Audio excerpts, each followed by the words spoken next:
and we get started. Well, welcome everyone to the Dean's Lecture Series. This is the last one for this academic year, and I'm delighted to announce that we have Dr. Punya Mishra here from Arizona State University, who will be giving us a great presentation. And after I read his bio, you're going to know that it's going to be fabulous. So Dr. Mishra is an Associate Dean of Scholarship and Innovation and a professor in the Division of Educational Leadership and Innovation in the Mary Lou Fulton Teachers College at Arizona State University. He is also an affiliate faculty in the Herberger Institute of Design and Arts. Prior to coming to ASU, Dr. Mishra was at Michigan State University, where he directed the award-winning Masters of Arts in Educational Technology program. In 2016, he received the William J. Beal Outstanding Faculty Award for his comprehensive and sustained record of scholarly excellence in research and creative activities, instruction, and outreach. Dr. Mishra has worked extensively in the area of technology integration in teacher education, which led to the development of the Technological Pedagogical Content Knowledge, or TPACK framework, which has been described as being the most significant advancement in the area of technology integration in the past 25 years.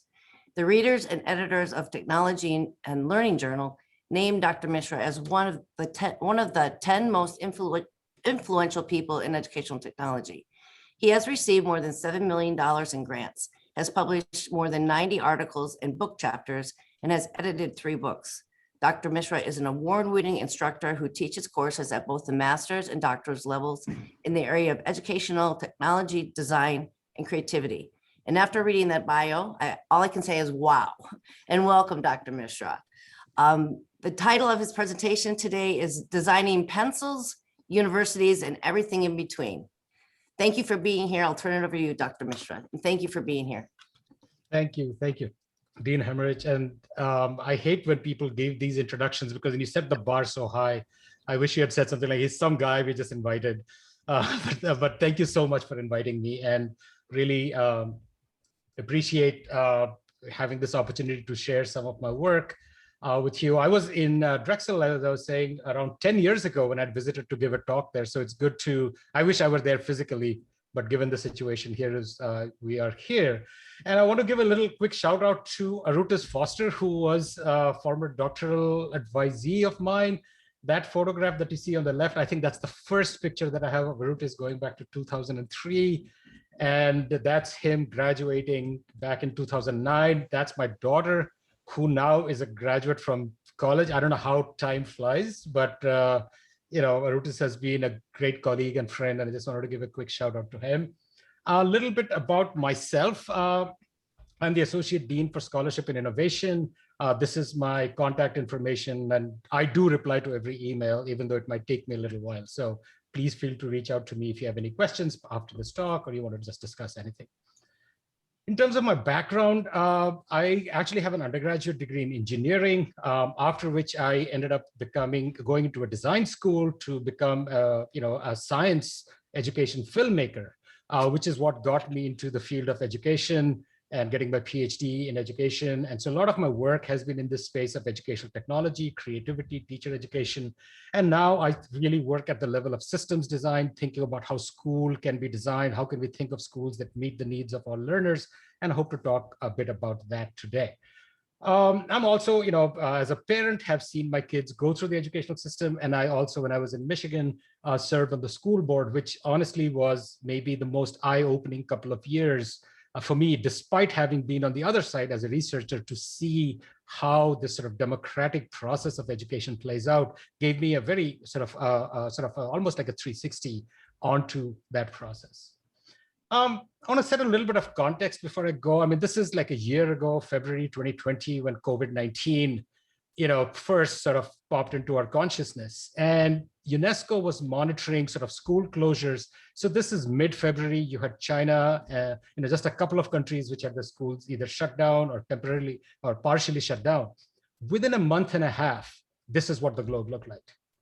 And so in 2 months, 194 countries, 1.6 billion learners pushed into this, or had the school shut down, and for many of them pushed into this thing called remote learning, right?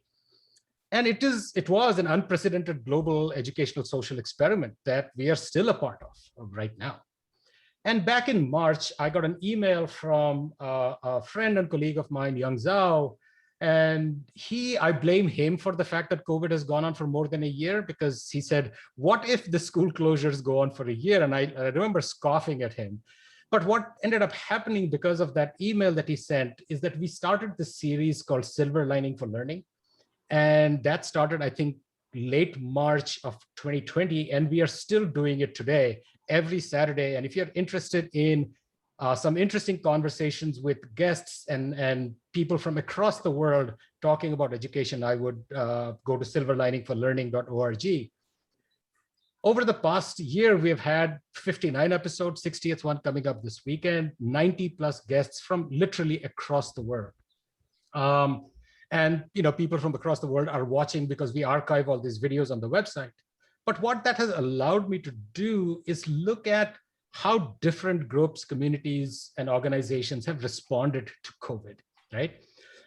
One of the things that we saw early on, there were some districts and organizations which basically just put their head in the sand and waited for directions from others, right? What's the Department of Education saying? What is the superintendent or the board deciding? We had other responses, like for instance, in Mexico, they decided to go all TV. So through YouTube channels, through public television. In the US, we pretty much went online and hybrid. One of the things that was common to many of these was that they tried to just duplicate the classroom, right? Which is like, oh, we have 90-minute periods, we have this, we have that. Let's get kids to sit in front of Zoom and try to replicate that. So that was one of the issues here, right? The second, and I think one of the biggest challenges that it's not that we as educators did not know this, but I think it revealed to us the issues around equity and access that plague our educational system, whether we look at it domestically within the United States or we look at it globally. I mean, I have friends and colleagues who are working in education in India, and remote learning is just not an option, right? And it's not just a small crack, it's actually a gaping chasm. And I think that what COVID-19, the Black Lives Matter, George Floyd, all of these things have sort of brought out to us is how important these challenges are.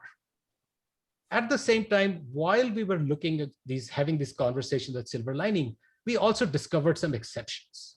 We discussed some exceptions, and I'll talk a little bit more about them later. But these were schools and districts which pivoted, which cared about each learner, thought about ways of addressing and meeting the needs, not just of the lump in the middle, but of students who were at the extremes, who would fall through the cracks. And that got me sort of thinking around the work that I've been doing around design is what is it that set these organizations apart from others? So I'm going to give sort of a little story of how my work over time has evolved into thinking about this role of designing education and this critical role that design plays. So the first thing I think that we need to understand is that every aspect of education is designed. There is nothing sacrosanct about a 90-minute period, that PE should happen at this time, and that there should be buses which take people from here to there, that there needs to be certificates and degrees. We made all that stuff up, right? And so when we think about design, the definition that I use is Perkins saying it is a structure adapted to a purpose. So when we think about school, it is a structure that's been adapted to a certain purpose. We can disagree with the purpose, we can disagree with how the structure is working, but it is a system that has been built. And we live in what I call an artificial world. Everything around us, very few things around us are of natural kinds. Even the corn that we eat or pets that we have are all designed. And so what Herb Simon, who wrote this book called The Sciences of the Artificial, said that the proper study of humankind is the science of design. And I think it's important to understand that the educational system is producing results it was designed to produce. So if our students don't enjoy school, it's because it was designed that way, because we have created the systems that way. If students are not creative, because it was designed this way. If we have serious issues of equity and access, we have designed it this way.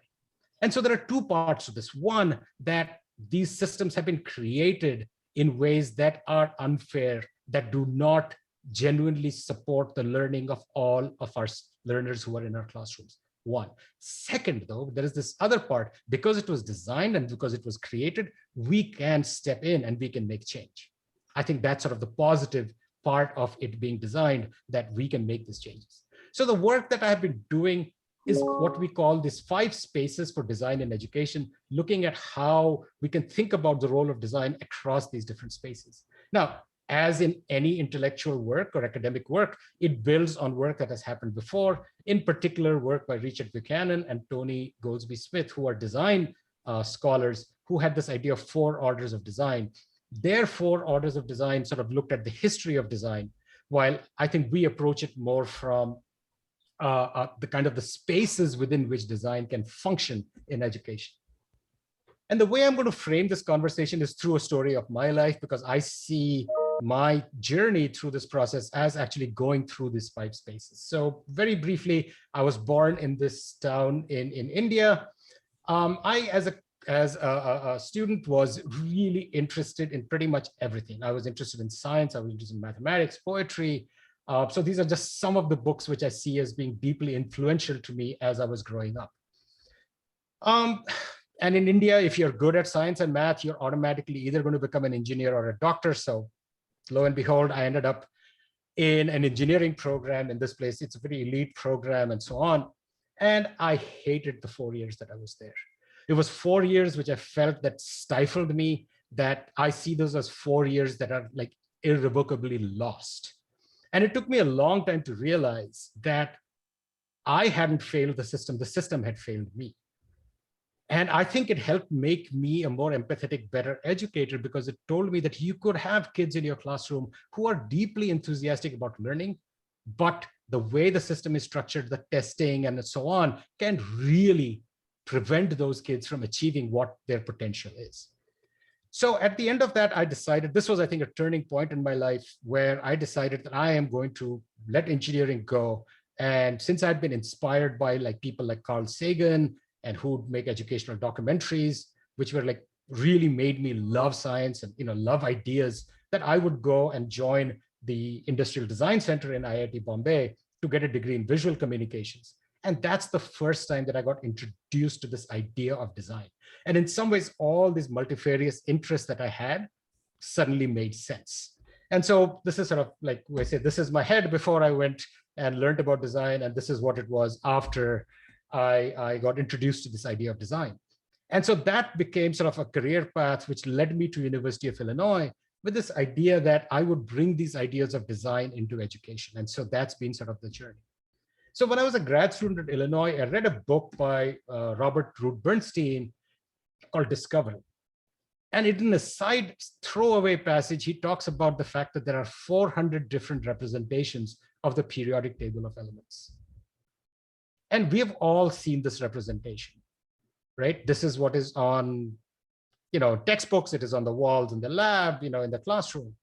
And once I started digging into this, these are the different kinds of representations that are possible, that scientists, that chemists have created. And it just blew my brain. And none of these are wrong. They are right in their own ways. And there were 2 key insights that emerged from that. That one, scientists are engaged in this amazing work of creativity, of playing with chemical elements as if they're Lego pieces, putting them together in different ways, finding different patterns and representations. And as importantly, that this was being denied to our students, right? That our students, I didn't know. I mean, despite my love of science, it had to wait till I was in grad school for me to find out that there are these different representations.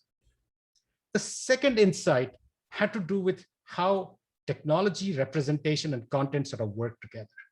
So there is a reason why the periodic table looks this way in most textbooks, while a better representation is this way, where this group of elements, which is in the middle, is pushed out to the side. And that's actually a constraint of print technology. That because print wouldn't allow you to make these long tables because it would cost too much to have a fold out or whatever. And that got me thinking that if that is the case, we now have a tool, a technology, a computer, which allows us to zoom in, zoom out, allows us to click, follow links, and explore the periodic table in a way that was not possible before with print technology. So that actually ended up becoming my dissertation. I created this piece of software, which sadly, because technology moves on, is obsolete now. doesn't work, but it let learners navigate multiple representations of the periodic table and sort of crisscross this landscape of the elements in chemistry. So at this point, I want to pause and sort of step back and say that when we talk about design, this is the first space of design. The first space of design is that we design educational artifacts. So when we talk about artifacts, these are relatively stable objects, and they could be a laptop, it could be an app, it could be a piece of software, it could be the school desk, it could be a chair. Those are things that constrain and allow engagement, interaction, learning. So the first space of design is the design of artifacts. So, people who do work in games and learning are thinking about things like that, right? After graduation, I moved to Michigan State University. And building on this idea that technology, pedagogy, and representation of content work together led to this work that Dean Hammerich had mentioned, which is the TPACK framework. And basically, it said that the kinds of knowledge we need to have to teach with technology lie at the intersection of some content that needs to be covered, the pedagogical approaches that we have, and the affordance of that particular tool. So this built on Lee Schulman's idea of pedagogical content knowledge, but said that we need to start thinking about the representational powers of technology. So just an example that I gave of the periodic table and the program that I had created. And this is not specific to just digital technologies, because all, a paper and pencil is a technology, a chalkboard is a technology, a whiteboard is a technology, a smart board is a technology, the website is a technology. That teaching and learning has to factor in what we want to convey, has to factor in the pedagogical approaches that we use, and think of the tools that we have with us in ways that support those goals. And at Michigan State, as I was directing the master's program and conducting my research, this idea of design as pedagogy and design and pedagogy started really coming to the forefront, and starting to think of teachers not as users of technology, not as users of curriculum, but rather as designers and creators of technological tools, of curricula. And that's a whole line of work that I did for a whole bunch of years. And some of that actually continues even today. This is an article that was published, I think, late last year, early this year, where we looked at the whole literature of teachers as designers and mapped it across the different ways in which design plays a role across this whole instructional trajectory that an educator goes through. Now, I've talked about artifacts, but beyond just having an artifact does not necessarily mean that learning will happen. So what's the next space? And the way I want to talk about it is giving this example of the Khan Academy. And so one day I was puzzled by this question. Everybody knows about Khan Academy. These are all these videos that are available that you can watch and various topics. And I had this question of, how does Salman Khan learn? And I found this interview that he had done in a TV show. And I'm not going to play the video here, but he talked about how he goes around learning a new topic in order to make a video. And these are some of the things he said. He said he immerses himself in the topic, he scaffolds, he goes online, he annotates what he's looking, he tries to make intuitive connections, he tries to understand why, he makes analogies, he calls up friends and bounces ideas off them, he asks obvious questions, very important, however long it takes for him to delve into it. Then, as importantly, he creates an artifact, a video that represents his understanding. And he puts it out there. People comment on it, say, oh, you got that detail wrong. He goes back and redoes the video. If you look at what educational psychology teaches us about good learning, he is engaged in almost every aspect of what good learning can and should be. Except, how does he recommend that everybody else learn? He says, just watch the video. And I found that was a terrible paradox, which is like you yourself learn a certain way, but you expect that people would learn without that level of engagement that you showed with the content. And so that brings us to this idea of process, that beyond just the artifact, there is an element of the process that goes into it. And that was when sort of the TPACK work was really picking up and thinking about, so we got cited a lot and all of that. I don't want to really get into that because that's a self-praise and not relevant. But what is really relevant is that this idea of thinking about what TPACK let us do is provide a process for thinking about technology integration and teaching. So that brings us to the second space that we can think of when we think about design, is that we can think about designing artifacts And we can think about designing processes. So if you think of a lesson plan, that is a process, and teachers are always engaged in designing those lessons, like those processes. So those are the two spaces of design so far, that we can look at. Now, but learning is much more than the artifacts and the processes, right? Because there is creativity and beauty and aesthetics. We are thinking about teaching and learning as being an experience. And Dewey captures it well. He says that the belief that all genuine education comes through experience does not mean that all experiences are genuinely educative. And so the question then becomes, as educators, that how do we create these powerful learning experiences? This is images from work that I did with teachers over a 4.5-year project in Chicago public schools, working with teachers across and thinking of how can we design experiences for them, which are powerful and educative, that they can now take and use in their classrooms, in their contexts. And coming back to them, thinking about process, we can have processes which are empowering, processes which are engaging, processes which are allow for deep learning. At the other end, we can have processes like this. I don't know whether Drexel uses this proctoring software, but once the pandemic hit and everything went remote at ASU, we had some courses, my daughter was in them, where they would use this proctoring software, where you'd have to go into a room, shut the door, nobody could knock on the door, you'd have to scan the room to show there was nobody there. Just think about what it is telling you, what this process is telling the student, the lack of respect for their integrity. Think about how disabling it is for somebody who is in a 1-bedroom apartment with 2 siblings, 2 parents, all working remote, trying to find a space that they can take a test. So there are processes which are empowering, there are processes which are not. And I think it's really important that we design for this third space of process to think about beyond processes, to think about experiences. That are we creating experiences that are genuine? Are we creating experiences that respect and the rich background that our students bring into a classroom? Are we connecting with them? Are we creating experiences that are powerful learning experiences? So if I look at my work when I was at Michigan State, you can see this movement from artifacts to processes to experiences. Around 5 years ago, I moved to Arizona State University to take on this position as associate dean. And part of the reason for that move was because Arizona State University sort of prided itself on being highly innovative. And I felt that I needed to move into an area which allowed me to work at a different scale than what I could do before. This is just as a joke, but we pride ourselves so much in innovation that we slap it on every bus that goes around on campus. And what this allowed me to do is going beyond artifact processes and experiences to think about systems and culture. And I'm going to give a quick example of how technology is embedded in social practice. So I don't know how many of you know of this idea called a missed call or a miscall. And this is really prevalent in places like India, Indonesia, Malaysia. And the way it works is, let's say I'm living in India and my kid is taking a train to go somewhere. And I need them to let me know that they have arrived wherever they have gone. It costs money to make a phone call per call. And so what people do is they will call, and after 2 rings, they will hang up. And that's a message to me saying that my son has reached. So that's a missed call. And at one point in Bangladesh, 70% of the cellular network traffic was a missed call.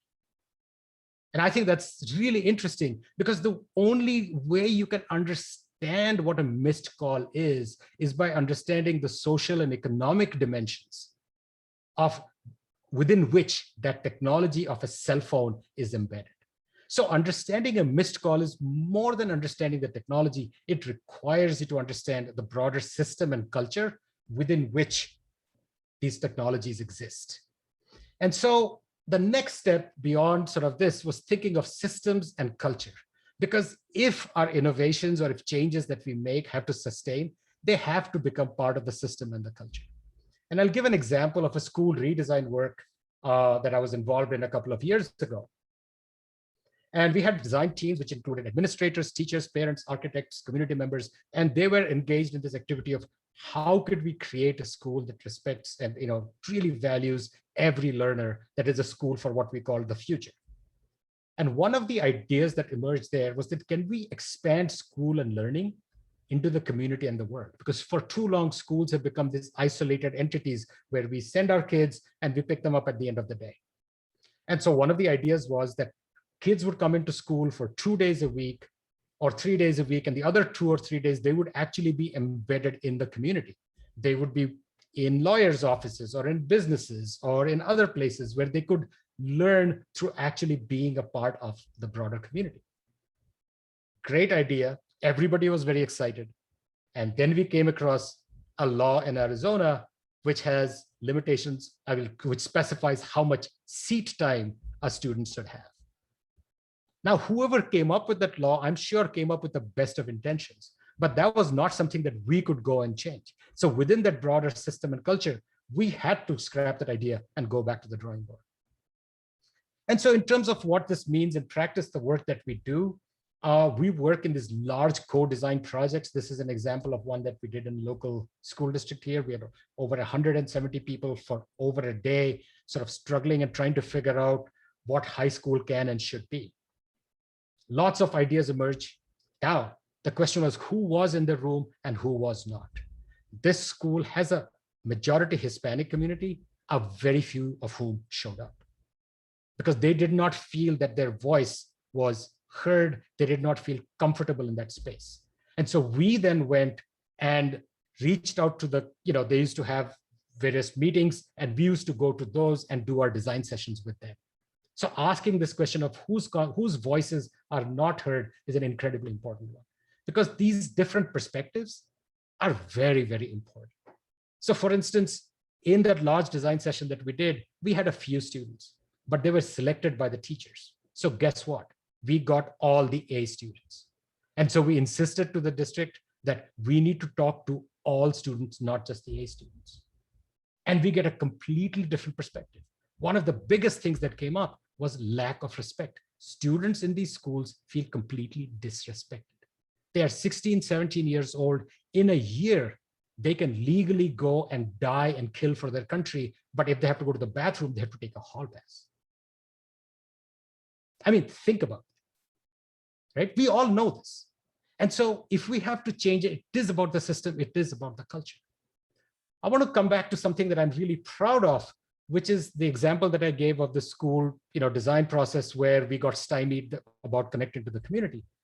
We didn't give up. We kept working on this with the whole team. And this school exists today. And it started last fall. It's called the Spark School. The kids actually came up with the name. And it is this space where we have knocked down the walls, where you don't have a classical classroom seating. You have spaces where kids can work on science or math and so on, and kids move around. We have bean bags on the floor. That space belongs to the kids. And one of the interesting things that happened with COVID is that I'm coming back to this question of why did some institutions respond to COVID positively or in ways that were resilient and good, and why others didn't. Spark School did great under the circumstances. In fact, their school district came up with a set of policies, and the faculty in the Spark School pushed back and said, our learners expect more from us. And so can we do something different? And they were given permission to do that. The other example is Urban Discovery Schools, which is led by one of my friends called Sean, by the name of Sean Lesher. And one of the Silver Lining episodes is devoted to him. And he talks about how within a couple of days, they responded to COVID. And here are some of the things that stand out in these organizations. They have a design-based mindset, which is they're willing to ask questions of fundamental assumptions. They have a focus on the most disadvantaged. Many school districts said, we are not going to deal with the students who need IEPs. We're not going to deal with who are hard to reach, the second language learners. We're going to work with the clump that are most accessible to us. These organizations did the reverse. They said, who are the ones who have the most difficulty in getting to us? How do we connect with them? How do we meet their needs? And guess what? If you meet their needs, you're going to meet the needs of the people in the middle. These organizations had systems and cultures that were designed before the pandemic to be resilient. And most importantly, they shared certain core values, which would always help them navigate any dilemmas that they came up with. And so this emphasis on the learner, on their well-being, focusing on that, laser focus on that, was something these organizations had. And COVID is not going to be the last crisis we're going to face. We live in a world which is volatile, uncertain, complex, and ambiguous. We are hyper-connected and interdependent. And I think the work that I have been sort of describing is that building resilient organizations requires us to look at design across all 5 of these spaces, that we cannot just be thinking about textbooks as being an artifact, but textbooks work within certain processes which create certain kinds of experiences, and they are structured within systems and culture. So when we think about design, we need to think across the board. And some of the work that I've been involved in now is really getting into the kinds of values and principles that we bring to the work that we do. I think for too long, this discussion of values in education has been left to the loudest voices in the public sphere. And I think it's time for us to reclaim some of that conversation. So the work that we do, what we call principle innovation, is around imagining new concepts, ideas, and new solutions that are guided by principles that create positive change. And so this is this idea of principle innovation meeting design, so that we go beyond understanding the system and understanding the culture to designing the system and designing the culture. I want to come back to something I said in the beginning, that this education is not a natural phenomenon. It is not something that we study. It is something that we always continuously work, creative invention, to make it better. And this is one of my favorite quotes from Steve Jobs, where he says that once you realize that everything around you was made up by people, that gives you the freedom to go and change those things. And I think that's sort of the way we have been approaching out of my office and out of our college, thinking about how do we not look at education as being a given, but look at it as something that we can design and influence. And so some of my more recent work is around this, what we call learning futures. So if you want to learn more about it, you can go to learningfutures.education.asu.edu. Currently, we are working with this project, with this thing called Project Springboard, which have 22 schools from across 15 states in the United States, as well as 1 from Canada and 3 from Australia. And it's basically called Reimagining School Post-COVID. And it's an amazing project with 160 educators from across the spectrum, incredibly passionate people. And it's just my privilege to be able to do this work. We also have a series of podcasts. We have a Learning Futures podcast, which is now in its 2nd season, which is available on any platform that you like to listen to podcasts. As of starting tomorrow, we will drop this podcast called Value Laden, which is conversation with educational leaders around the kinds of values and principles that they bring to their work. I host that podcast, and I'm super excited that over the next 7 weeks, we will have 7 episodes of that podcast. And finally, in terms of looking towards the future, we partnered with Slate Magazine to do a whole series of science fiction stories about the future of learning, and had webinars that went with it. All of that is available on the Learning Futures website. So I'm seeing like I'm 33 minutes in. So coming full circle, I had this quote in the beginning, that design is not for philosophy, it's for life. I firmly believe that. I really do see myself as an educational designer, that this gives me a lens to look at education, and us to look at education in new and powerful ways. And Herb Simon had said that everyone designs.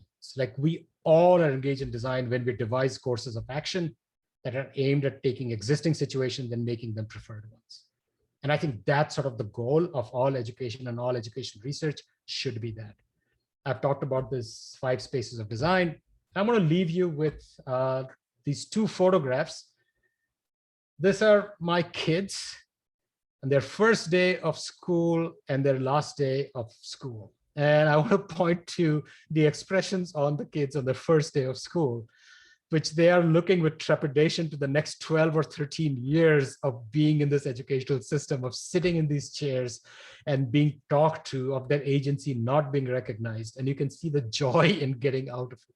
And so I think that as educational researchers, I think we really, our efforts should be to leave it better than we found it. And I hope that all of us in the work that we do keep that in mind, because these are, I mean, it is heartbreaking to me when I look at kids who don't enjoy learning, who don't see empowerment through that, who don't see agency through learning, and see it as something that is being imposed on them, that is meaningless activity forced on them. And there are too many to whom that happens. So I'm incredibly, proud and happy to be a part of this conversation. And I want to thank you so much for giving me this opportunity to share some of my thoughts and ideas. And I think we have a good 20 minutes, 25 minutes, I think, or so for Q&A. And I will now stop sharing. And thank you very much for that wonderful presentation. So much to take in, right? You're doing great work. You have done great work, and you're doing great work. We have about 25 minutes for questions. So if you raise your hand or put it in the chat, we'll get going.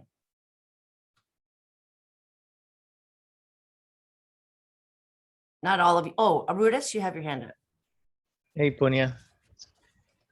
hey, Great to see you as always. I know. I wish I was there. Master Look at a presenter. beer or Yeah, something. indeed.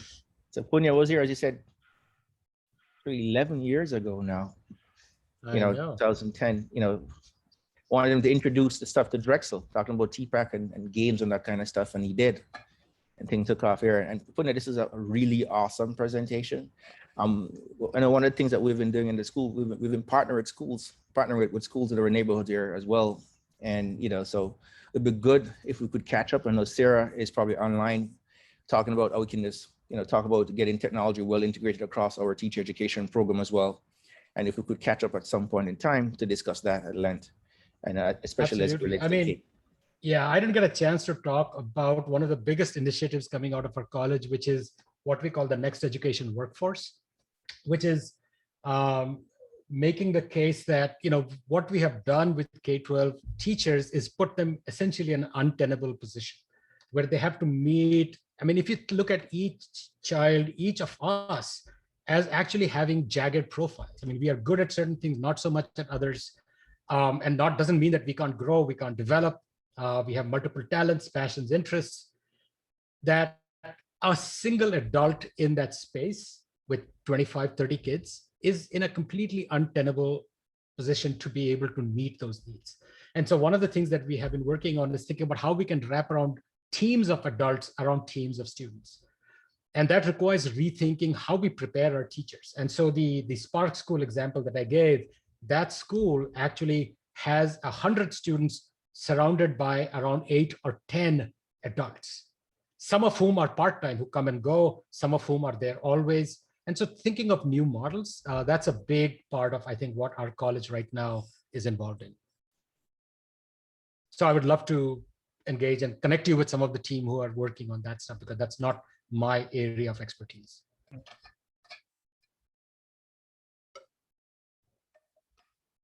Michael, you have your hand up? I do. And first, I just want to apologize. I'm having an issue with my camera, so I'm not leaving it off purposely, but I can't turn it on. So I found your presentation fascinating, and just really got my mind thinking.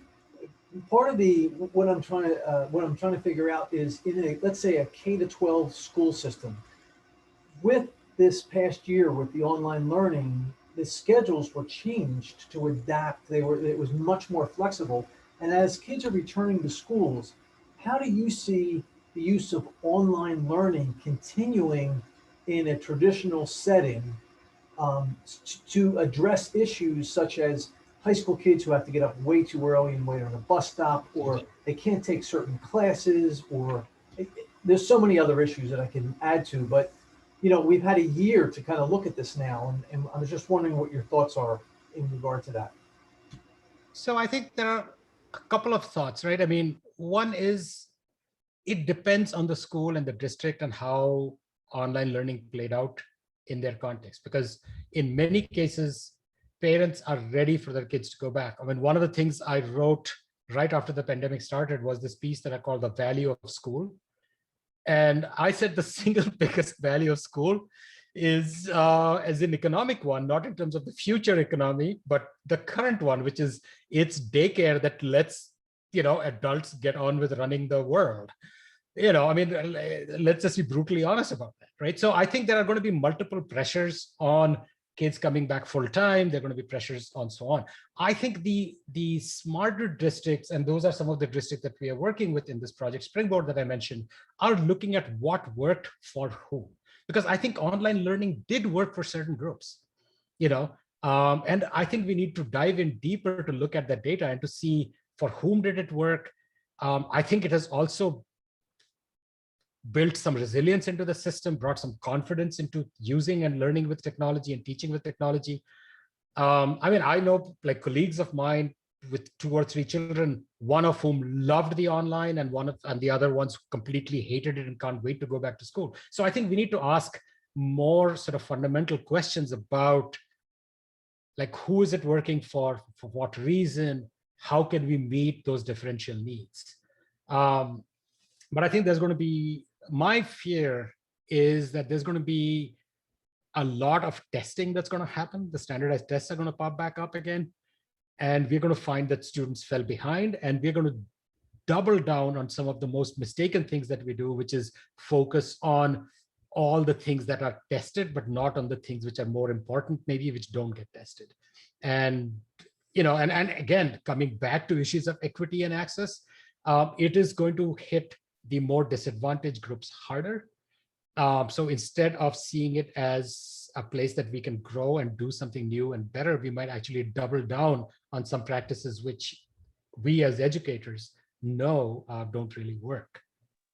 So I mean, when this pandemic started, I actually had sort of that's why we call it silver lining for learning, in terms of that, yeah, maybe there are some silver linings here that we can jump into. I have not become completely despondent, but I am a little less upbeat about how these things are going to play out than I was, let's say, 6 or 8 months ago. That's just me, though. I mean, that's my personal opinion. Larry, you have your hand up? Thank you, Penny. Thank you for that wonderful presentation. While we have you here, I'd like your views and your thinking on the need to change the mindset of teachers and learning and the way we prepare teachers for using technology. And you have to use the technology, but in order to do so effectively, I think we have to change the mindset to more of a creative, entrepreneurial way of thinking, a willingness to do things differently. So that was a large part of my work that I did when I was at Michigan State, right? So I think one of the things is the first thing we have to understand is that if somebody is resisting using technology, they might have a perfectly valid reason for doing so, right? Because they think that what they're doing works. Maybe it does, maybe it doesn't, we don't know. So I think that any conversation that we have around making changes to our existing practices and systems have to emerge from a conversation around, is this working or not? And how do we know? Who is it working for? How do we know? And I'm not saying that we need to start collecting data and tests. I'm saying though, that we need to think about evidence more broadly. We need to think about teachers as becoming either action researchers or in their own little spaces. I don't think anybody gets into the profession wanting to not help kids. I don't think so. I don't think anybody enters into the profession thinking they're going to make $1 million, right? People are coming in for all the right reasons. I think that the systems and structures in place are pushing them, are guiding them in certain directions, despite their best intentions. So I think the first step really is asking those questions. What is stopping you? What would you like to do? And technology could be a part of the solution. It doesn't have to be. There are many other ways that one can think about student engagement and student learning, whether it's community-based projects or, so on and so forth, that one can think of. But I think that,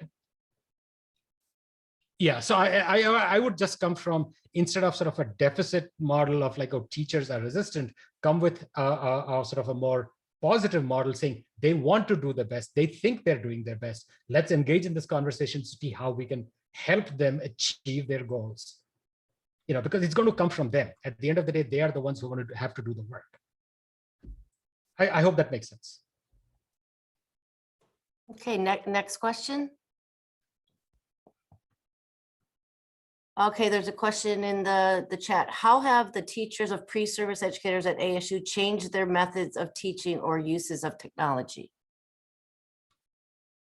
That's a good question. And I honestly don't think that we have done in our teacher prep program as good a job as I think we could, honestly. I think, one of the model that we follow is a tech infusion model. So we don't have a particular course devoted to technology.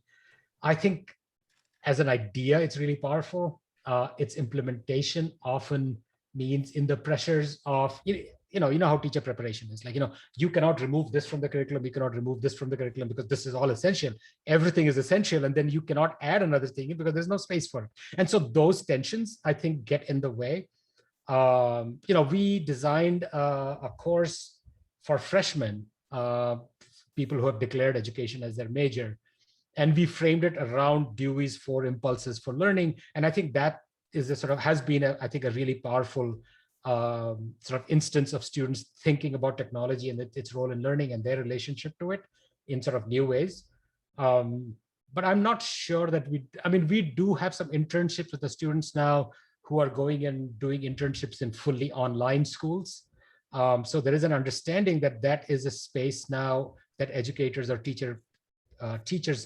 pre-service teachers need to get familiar with. But I'm not sure that overall we have done as good a job as we could have or should have. Okay. Next question.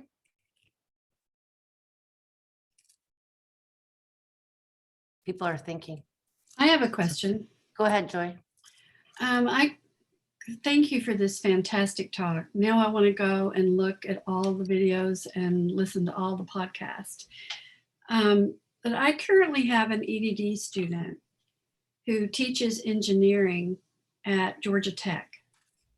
And he's interested in studying how to make the learning experience more engaging for his students in the large face-to-face classes.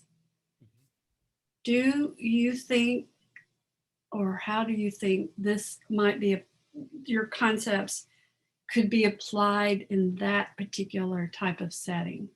Mm-hmm. So thank you for that question. When I was at Michigan State, I was invited by the engineering program once to give a talk to the freshman engineers about creativity and stuff that way, right? And I gave students my email address, and a couple of students reached out to me and just wanted to chat with me. And one of them would come and meet me very regularly. Like every few weeks, he would stop by my office and we would just chat. And he was dual majoring in engineering and music. Something he told me one day, has really stayed with me. And he said that when he goes to the music building, there is music all around him. People are talking about music, they're practicing their instruments, they are arguing vehemently about whether this artist is better than that artist or this recording is, they live, breathe music. He said when he goes to engineering, the only time he meets with people is when they're working on some study group to solve some problems together, and that's it. And the reason that resonated with me, because it told me what was happening in music, was that you are developing an identity as a musician. Engineering is not doing that. Engineering is not, if you think about what an engineer is somebody who's going to see the world and say, I can take this apart and put it together. I see a door handle, I can take it apart and put it together in a better way. And so at heart, this is what happened to me when I went to the Industrial Design Center. I was recently interviewed for a podcast on your favorite failure. And my favorite failure was my 4 years of engineering. And I was thinking about that in May of that year. I was down in the dumps. This is May of 1998. I am completely lacking in self-esteem. I'm thinking I'm a complete failure. There's nothing. By September, I had got admission to the design program and I saw myself as a designer. because what design did from very early on was tap into how I built my identity. So I think that if we think about engineering programs, how can we get students to start thinking of themselves as engineers? And so I worked with the engineering faculty at Michigan State to develop their cornerstone course, which is the first course that they did. And typically they would go into the study labs, with a grad student, and they would just go over problems. And instead of that, we said, okay, you're going to start now taking pictures of good and bad design in the world around you with how would you make it better? We said, we're going to give you a door lock and you're going to take it apart, understand how it works and put it back so that it can work again. And again, it had to do with how do you see yourself with respect to the world through this disciplinary lens. So if you're a mathematician, the world around you should always be math and patterns. So I see myself an education designer. I see the world completely through the lens of design. Like everything, like whether it's Zoom or it's a doorknob or it's whatever, I'm taking pictures and thinking about that. So I think that's the fundamental thing I would encourage him to start thinking about, is that how do you get these kids to start seeing themselves as being engineers, not studying engineering? Those are two very different things. One of my friend Ben Scragg once said his daughter was learning to swim. She's like 3 years old. Says she calls herself a swimmer. She doesn't say I'm learning to swim. And she would drown if you leave her alone there, but she is a swimmer. And these students are engineers, but what we tell them always is like, oh, no, you're not ready to be an engineer. Like, no, they are engineers in their own little way. Let's provide that opportunity, that possibility to them. And then how do you do it in a large class? There are many different ways of doing it because you have small groups, projects that they can do, because usually in these 100, 200 student classes, they are going in to work with a grad student on problems. Change the problems. Let's not give them those same textbook problems. Give them real world problems. Right? I mean, there are many ways of doing it, but I think at the heart of it really has to do with this building an identity of seeing yourself as. I never could see myself as an engineer because that institute did not help that process. It took a week for me to see myself as a designer. And so that again comes back to this thing of how do we build a culture that respects that, right? What are the systems that support that? Thank you. Thank you. Dr. Mishra, hi, I'm Sal. Yeah, that's just building on that. A lot of the disciplines, they're all guilty of that. Biology, psychology. I was a psych student. They told me, well, you're not a psychologist. In fact, you're not even a psychologist until you finish a PhD. Right. So there was no identity development, right. Identity building early on. So, how do we tackle that problem when you look at a lot of the disciplines, the way they're structured? Well, I mean, I'm thinking a lot about that, honestly, because I think that is core key to how we think about learning in the disciplines. And I sort of go back and reflect on what happened in that period of a month. And I think what it was the faculty would talk to us different. They would say, there was this almost building of us versus them. They would talk about like, we designers. And we were like, I had no idea what design was, but suddenly it's like, oh yeah, we are designers. And they would be like, we designers are better than those engineers and architects. Well, they don't get it. They don't get the aesthetics of things. They don't get blah, blah, blah, whatever, right? And I think there is a deliberate I don't think anybody was consciously doing it, but there was this building of this in-group that we share a worldview. We share a way of thinking that's valuable, that's unique. And I think if you do that we are all naive psychologists. Can we get better at understanding other people's intentions and through reading the literature? Of course. But a child of 2 is a naive psychologist. They are forming intentions. My dog is a naive psychologist, so how do we respect that and understand, just like my friend's daughter was a swimmer. She saw herself as a swimmer, which is what allows her to take those risks, which is what allows her to play and paddle and then gradually become a real swimmer.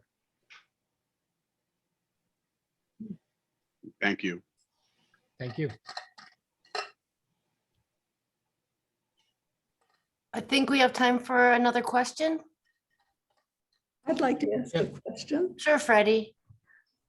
Professor Mishra, I loved your presentation. Thank you so much. You have a technology space among other spaces. We have a creativity space in the School of Education at Drexel.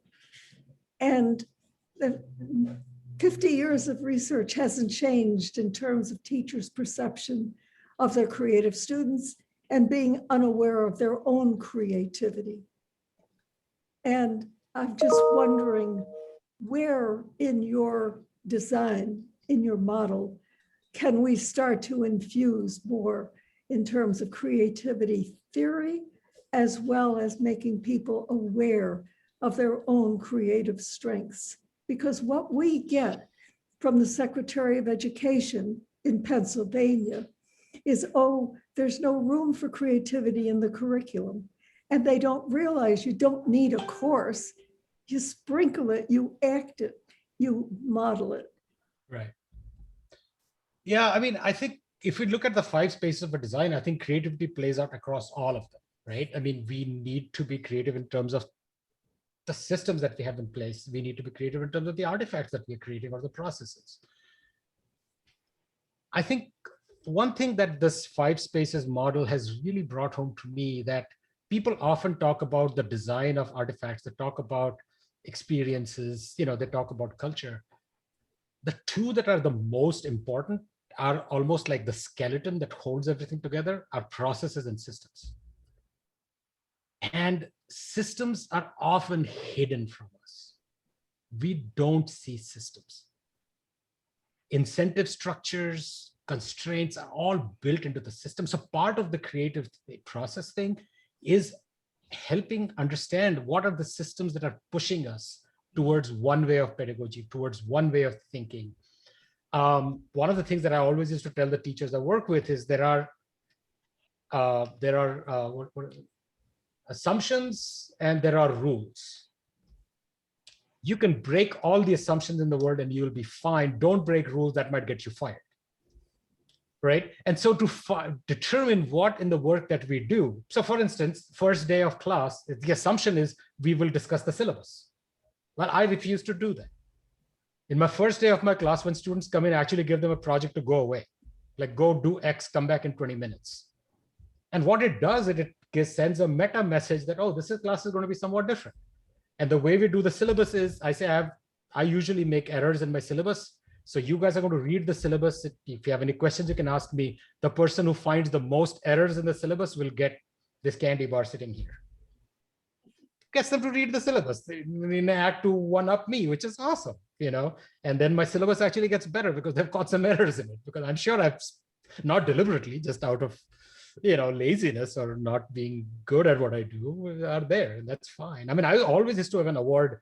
I used to always have a Google Doc where they could catch mistakes that I make, and the student who caught the most mistakes got a prize at the end of the semester.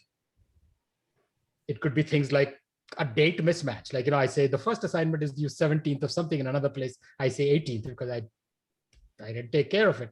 And they keep catching those and they love it because, they love finding. And I think it's those getting this playful attitude. Once you get that in, I used to teach a class on creativity and teaching and learning. Invariably, 30% of the class would be like, I'm not creative. Like, okay. I mean, says who, but that's fine. If you don't think so, just do the work. That's all that I care about, and get your grade and move on. And guess what? They are all creative. It's just that the contexts have not been created. Because you cannot teach creativity. You can create contexts that encourage it, that support it. Thank you very much, Dr. Mishra. This is a wonderful presentation, Well, a thank you so great question and answer. I'm sure many of the colleagues here oh, my phone's ringing. We'll give you a call. I got to run. Bye, everyone. All right. Thank you all. Appreciate it. Take care. Talk to you soon, Punya. Yeah. Thanks, Arojas.